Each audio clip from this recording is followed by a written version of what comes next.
You know, in World War II, we told Detroit to stop making damn cars and start making tanks and airplanes. I mean, if we're not in a problem that's as serious as war, I don't know what it is. The president keeps saying we are at war, but we don't act like it.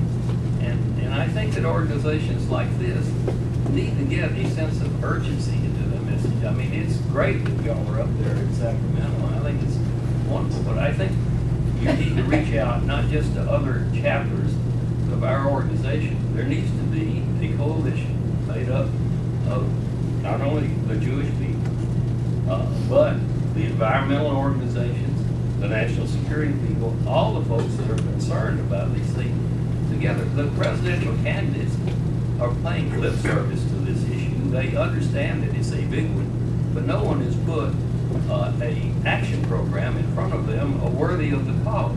We just damn well ought to outlaw new coal-fired plants and new nuclear plants, and we ought to pass a $10,000 tax credit for plug-in hybrids.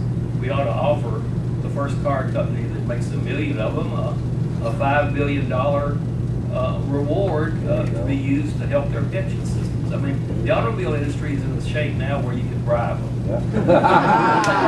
And it's about time that we got really serious about making things happen. Not in 2020, as the politicians like to say, or 2020 or 2030.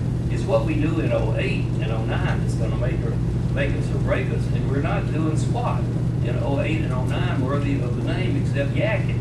There's a lot of greenwashing going on, and I think we ought to take advantage of that and come up with specific programs now. Here we can set the pace in California. We once had a law that said the automobile companies have to have a certain percentage of electric vehicles by a certain date. Well, we could substitute plug-in hybrids for all electrics, and we could resurrect that law that was passed by a Republican governor named Duke Majan some time ago, and then was killed under the auspices of, the great. But it's a new day now, and basically we ought to be advocating legislation on the national front, a tax credit of $10,000 for plug-in hybrids for several years until they become mass produced would make it happen. I think, and there are a lot of other measures. We need to distinguish between cut fingers and bullets to the heart. I mean, there's laundry lists of things, but the things that are really essential is building huge solar power plants so that we can show that we can make electricity out of something besides the poison.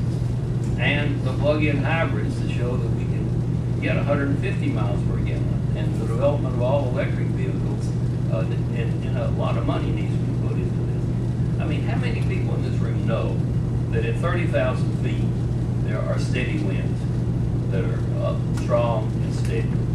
Now, do you think it's beyond the capability of our ingenuity to put a machine up there and capture that electricity and tether it down to Earth? Of course it's not. The satellite, the space technology is now so far advanced that you could put small satellites up in synchronous orbit above the clouds and beam solar power down to Earth. But we don't need all that. I mean, that's what will happen once you get a renewable energy industry really growing. Right now, there is technology for solar thermal. There was an Israeli company that pioneered it. Remember, we were all aghast. 15 years ago, it cost 15 cents a kilowatt hour. Well, guess what you're paying for electricity now? About that much if you lived outside of Los Angeles. I didn't have the loving care of the Edison company. So we just got to wake up and decide that we need to deploy technology that will, in fact, get us off of imported oil and reduce the air pollution problem and get the carbon down. This could be a joyous crusade, and it's one that Christians, Jews, Muslims, and everyone else can join together again in this country. I do think that we need to see the breadth and the depth of it. You can't hold on to the past. You can't be for drilling up there in Anwar and expect to have a coalition with the people of the United States who are mostly environmentalists. I can still remember when we were all excited about Prudhoe Bay. They found this oil in Alaska. Well, guess what's happened to that oil? It's all been burnt up. It's practically all gone. We have pursued a Drain America First policy for a long, long time. We are an old oil patch. We are not going to drill our way out of this. And the American people rightly say that what's left of America the Beautiful ought to be left alone. Let us join hands with the future. Let us join hands with the overwhelming majority of Americans who want to move to renewable energy used efficiently. Let's use our influence to join hands with the environmentalists and with the national security people who are rightfully concerned about the fact that our foreign policy is all about oil, and the people that know a lot about nuclear power and will tell you that that is clear a danger to life on Earth as anything else. I mean, we are not going to stop nations like Iran from developing nuclear power if we are being developed, if we're developing it ourselves. And you need to think about this real hard. We cannot have a policy of hypocrisy and expect to win. If we really want to stop Iran from building a nuclear capability, then this country, which is the only country that's really ever dropped an atomic bomb, and let's just remember that, and it has more damn bombs than everybody put together, and that we have to begin to go back and reduce our nuclear program, and certainly not build any more nuclear power plants in America. You know, this technology is 50 years old. I had the misery of having a whole bunch of those things that I was responsible for down in the Tennessee Valley.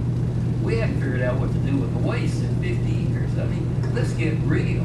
This technology was tried and failed in the marketplace. It wasn't Jane Fonda or Ralph Nader that stopped nuclear power. It was the financial vice presidents of the utility companies. The cost just kept escalating. And we still don't know what to do with the fuel.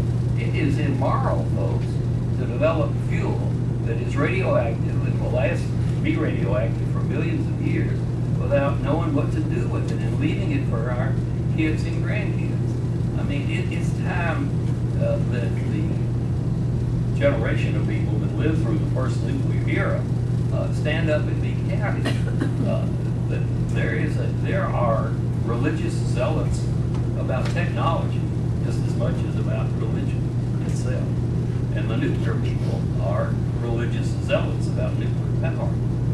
It has failed. It failed in the marketplace. It's failed in terms of safety. I mean, you can go over in the Ukraine and you find a monument with the names of villages on it, of an area the size of New England that is dead almost forever because of Chernobyl. In 3 Mile Island, the reason we haven't had any nuclear accidents lately, we haven't built any new nuclear power plants. And if we build enough of them, we're going to have more. But the worst thing about it is now we're in an age of terror. Why in the world would you want to build something that if somebody penetrated it, that is the equivalent of a bomb being released? Not when we have solar power plants that can be built. The technology is here. So my urging is that we raise the bar in terms of what we're asking from the legislatures and from our future president, and that we reach out and hold hands with the environmental community, the national security community. This is an issue that can be the equivalent of the second industrial revolution. It is a really big thing. It's the James Watt, the steam engine, kicked off the first industrial revolution. It's time that we got smart enough to go for the sun. Thank you.